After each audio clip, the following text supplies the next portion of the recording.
Prendre de la hauteur pour mieux voir pour mieux comprendre. C'est la mission de longue haleine que s'est fixée le photographe canadien Burtynsky afin d'établir un état des lieux de l'eau sur la planète.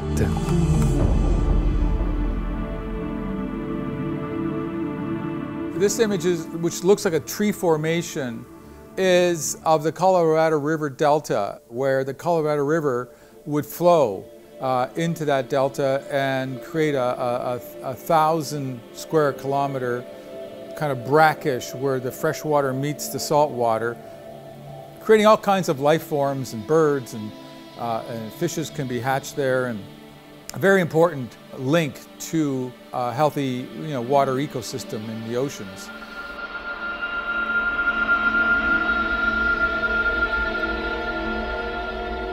Once the water in the Colorado River Delta was no longer going to it, all of that disappeared, and then the tides would come in on a daily basis, and it's the receding tides that would cut these kind of tree formations into the sand of the delta.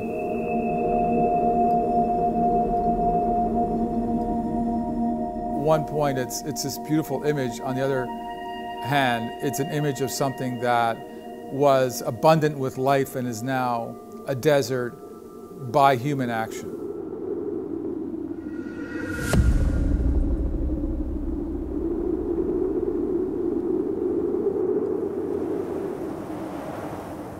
Les raisons de cette catastrophe écologique sont à chercher en amont de ce qu'il reste du fleuve Colorado, notamment dans le sud de la Californie, région aride vers laquelle d'importantes quantités d'eau sont détournées pour l'irrigation agricole.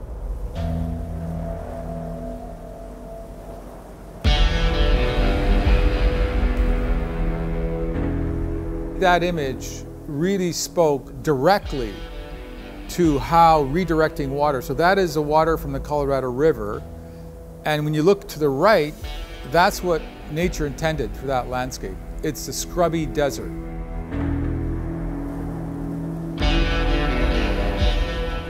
And then on the left, you have some of the richest alfalfa fields in the world because it's very hot there and the water is, plentiful from the Colorado River Delta.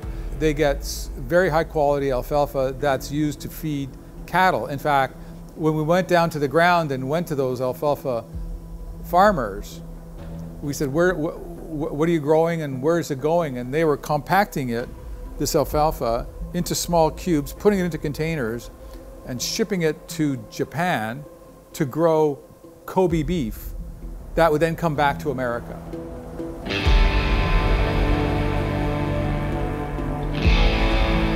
So it is this kind of crazy supply chain path that when you follow it, it's kind of nuts in terms of what we're doing.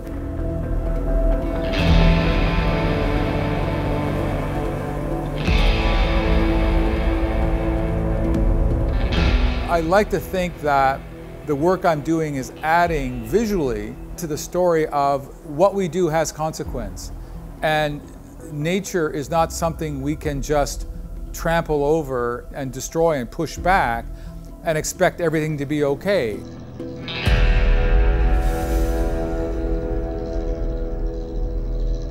Our lives are sustained by a healthy ecosystem. And if we destroy that healthy ecosystem, then we immediately start to affect our own systems, our own body systems.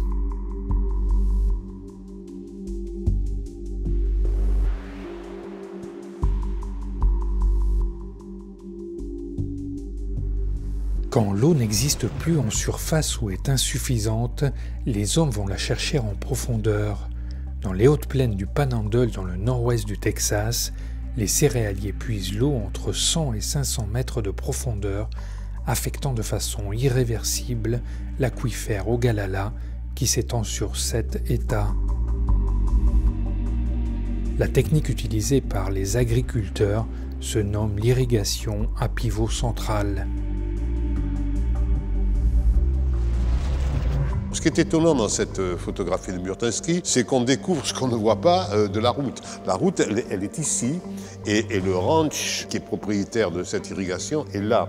Or, quand on passe sur la route, évidemment, personne n'a conscience de cette organisation ici structurelle, circulaire, exemple parfait de la restructuration du paysage par l'eau.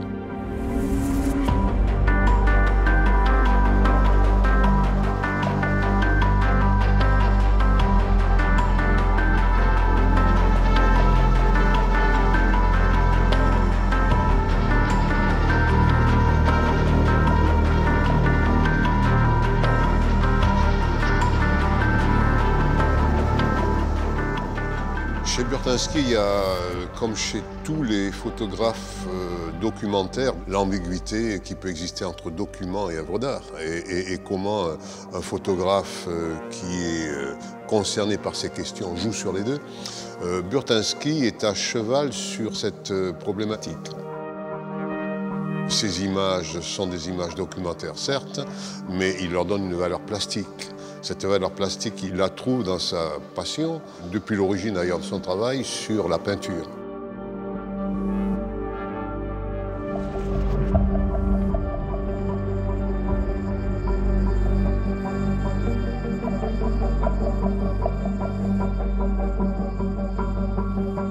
Il produit des photographies qui sont à la fois attirantes, par le rappel à l'abstraction picturale, et en même temps, effectivement, la valeur morale de ce qui est dénoncé, à savoir la dégradation climatique. Donc cette tension-là, il l'assume parfaitement, et à la différence avec beaucoup d'autres, il la revendique. Il dit, moi je coince le spectateur entre ces deux tensions, la tension de la beauté, de ce qui est représenté, et aussi l'horreur, qui est une horreur existentielle, de voir comment le paysage dans lequel on vit, dans notre époque actuelle, est en train de se détériorer. Donc voilà le cœur même de sa problématique.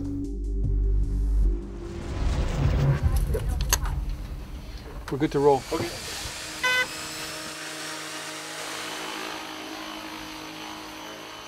Baie de Luoyuan en Chine, où l'aquaculture familiale ancestrale s'est transformée en exploitation industrielle massive autour de véritables villes flottantes.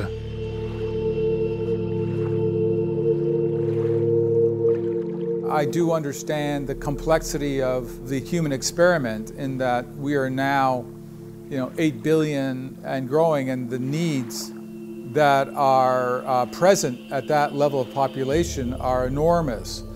And it's almost impossible for us not to affect, nature and water and biodiversity and ecosystems around us when we expand at that scale.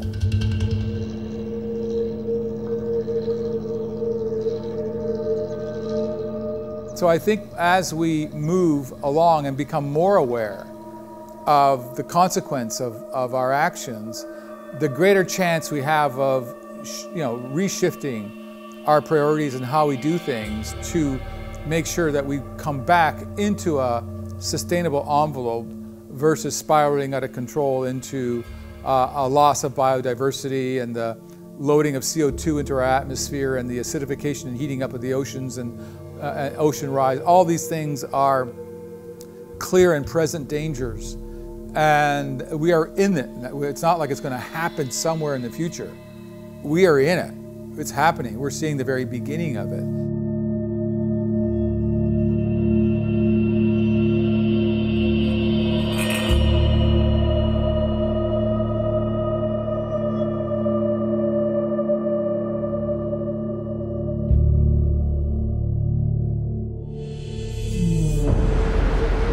Chantier de construction du barrage Shiluodo sur le fleuve Yangtze en Chine, l'un des 3 plus grands barrages du monde.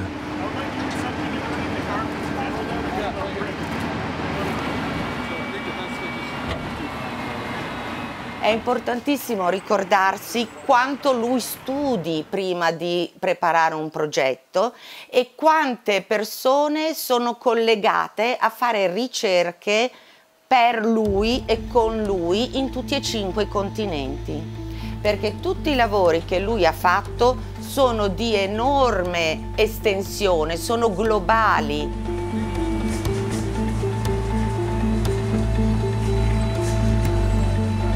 Il lavoro serve innanzitutto per individuare quei luoghi che meglio possano rappresentare il soggetto di cui lui sta parlando.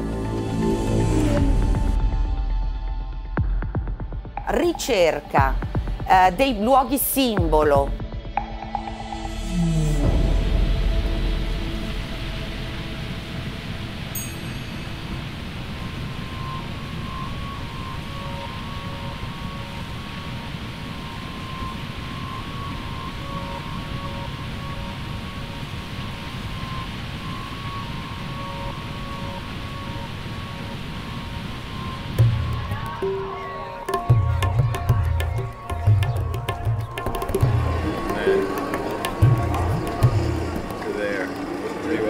So this would be an amazing, like 3 to 4 o'clock shot.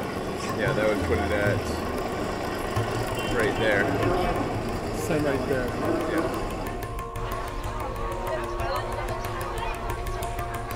L'Uttarakhand, état du nord de l'Inde situé dans le massif de l'Himalaya où le Gange prend sa source.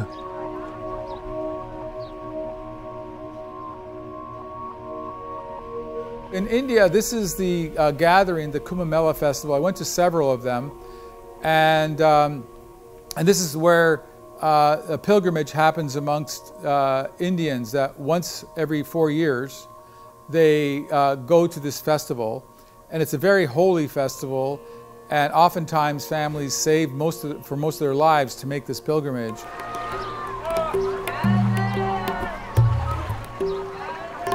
And the belief in reincarnation is also at the core of this pilgrimage, in that if they go and they dunk themselves under the water of the Ganges River 3 times, they release their ancestors into the next life if they're trapped between lives.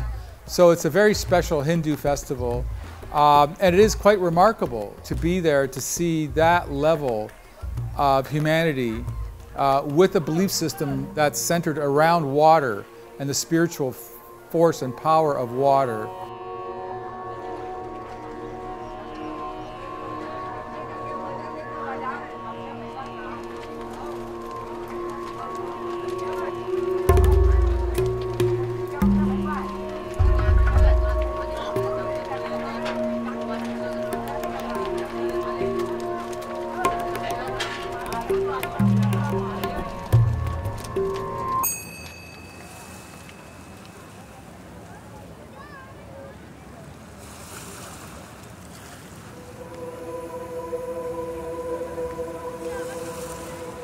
È importante capire che lui viene dalla fotografia di grande formato, quella che era utilizzata dai paesaggisti, meditativa quasi, no? Con i tempi lunghi, per cui per lui uno scatto non è sicuramente come quello del fotoreporter. Prima ha studiato, prima ha trovato il posto, poi ha studiato la luce, poi ha cercato l'inquadratura. È un lavoro molto molto complesso, mirato proprio sul poter far vedere la bellezza del nostro pianeta deturpata.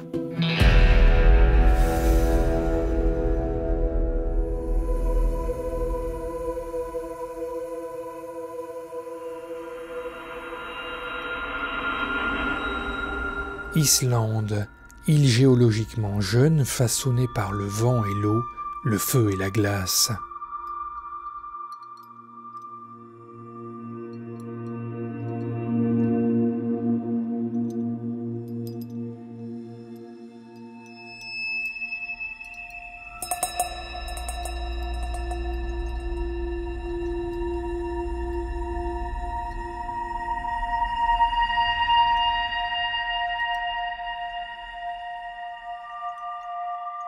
I also wanted at the end of the water project to also show something of the pristine nature of water, that water has this incredible ability to replenish itself. So I wanted in a way, to leave the water project in a very hopeful place, in that water left alone will regenerate itself and will cleanse itself through the hydrological cycle, through the evaporation and return to the earth. It's cleansing itself.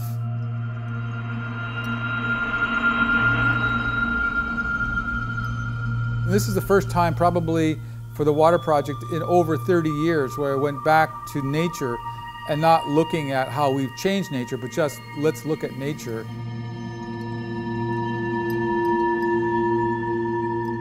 I think what we need to fully understand is that water is the source of all life, and if we disrespect it, it's a disrespect to all life as well.